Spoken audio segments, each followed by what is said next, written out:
ফারিহাল মুখাল্লাফুনা বিমাকাদিম খিলাফা রাসূলিল্লাহ, খুশি হয় পিছনে অবস্থানকারীরা যে তারা রাসূলের পিছনে বসেছিল, তাবুক যুদ্ধে অংশগ্রহণ করে নাই।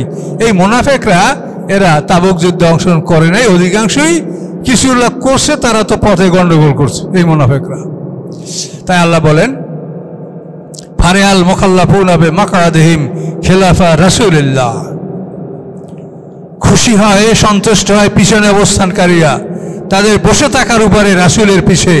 ও কারিহু, এবং তারা অপছন্দ করে আইয়ু জাহিদু বিআমওয়ালি আনফুসিহিম, যে তারা তাদের মাল এবং জান দ্বারা ফি সাবিলিল্লাহ আল্লাহর রাস্তায় লড়াই করবে, এটা তারা অপছন্দ করে।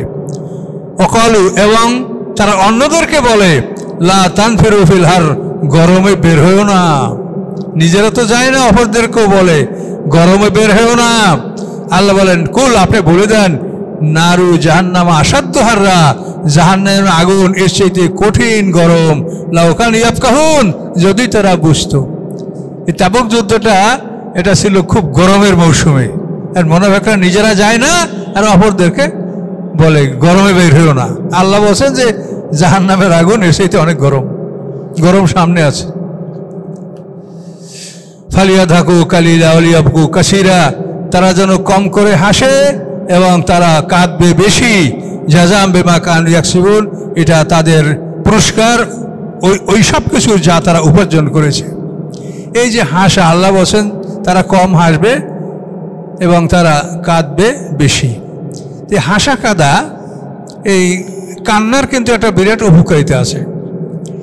শিশু জন্মগ্রহণ করার পরে সে যে কাঁদে, এই কান্নার কারণেই শিশুর হৃৎপিণ্ডটা স্টার্ট হয়, এবং এই হৃৎপিণ্ড একবার স্টার্ট হলে মরণ পর্যন্ত এক স্টার্টে চলবে। হৃৎপিণ্ডের স্টার্ট একবারই হবে এবং স্টার্ট বন্ধ হওয়া তো শেষ, আর কিছু থাকবে না।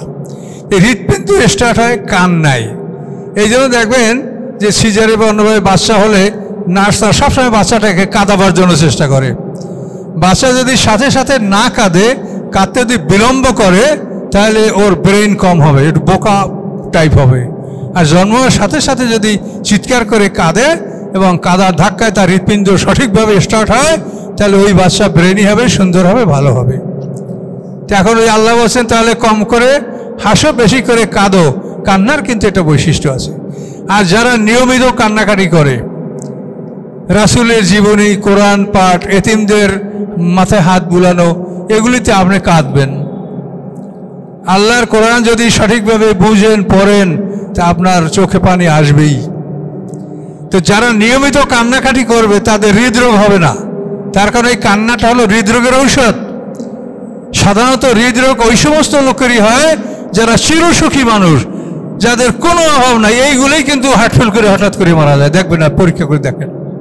চিরসুখী মানুষের হৃদরোগ, চিরসুখী মানুষ হৃদরোগে আক্রান্ত হয়। আর যারা নিয়মিত কান্নাকাটি করে, রাসূলের জীবনে কান্নাকাটি করে, তাহাজ্জুদ পড়ে, রোনাজারি করে, এই সমস্ত মানুষের এই ধরনের রোগ হবে না। এই জন্য আল্লাহ এত এই কথা বলছেন যে তারা যেন কম করে হাসে, পরবর্তীতে তারা অধিক পরিমাণে কাঁদবে।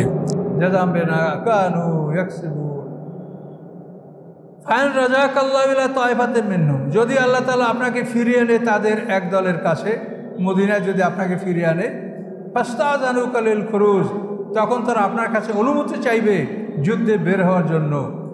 ফাকুল, অতএব আপনি বলুন লান তাখরুজু মাই আবাদা, তোমরা আমার সাথে আর কোনোদিন বের হবে না। আর হবে কেমনি? তাবুকের যুদ্ধের পরে আল্লাহ রাসূল আর কোনো যুদ্ধ করেন, এটাই তার জীবনের শেষ যুদ্ধ ছিল। লা তাখরুজু মাই আবাদা, তোমরা কখনোই আমার সাথে যুদ্ধ করবে। এরপরে আল্লাহ রাসূল বিদায় হজ করেছেন, আর বিদায় হজের ৮০-৮১ দিন পরে তিনি ইন্তেকাল করেছেন। ওলান তুকাতিলু মাই আদুবা, এবং তোমরা আর কোনোদিন আমার সাথে থেকে শত্রুদের বিরুদ্ধে লড়াই করবে না, এটাই শেষ যুদ্ধ। ইন্নাকুম রাদিতুম বিল কুউদি আউয়ালা মাররা, নিশ্চয়ই তোমরা খুশি হয়েছো বসে থাকায় প্রথমবার। অতএব ফাকুদু মাল খালিফিন, যারা পিছনে অবস্থান করছে তাদের সাথে তোমরা বসে থাকো। মানে যারা প্রতিবন্ধী, দুর্বল, রোগী, তাদের সাথে তোমরাও মুনাফিকরা বসে থাকো। ওয়ালা তুসাল্লি আলা আহাদিম মাতা, আল্লাহ বলেন তারা যখন কেউ মারা যায় কখনোই আপনি তাদের সালাতুল জানাজা পড়বেন না। পরিষ্কার আল্লাহ নিষেধ করে দেন। লা তুসাল্লি, আপনি নামাজ পড়বেন না, সালাত করবেন না, সালাতুল জানাজা পড়বেন না তাদের কারো উপরে যারা মারা যায় আবাদা, কোনো দিন কখনো করবেন না। ওয়ালা তাকুম আলা কবরি, এবং কখনো আপনি তাদের কবরের কাছে দাঁড়াবেন না দোয়া করার জন্য। ইন্নাহুম কাফারু বিল্লাহি ওয়া রাসূলিহি, নিশ্চয়ই তারা কুফরি করেছে আল্লাহর সাথে এবং তার রাসূলের কাছে। ও মাতু হুম ফাসিকুন, এবং ফাসেক অবস্থায় তাদের মৃত্যু হয়েছে। এ পর্যন্ত 84 নম্বর আয়াত পর্যন্ত।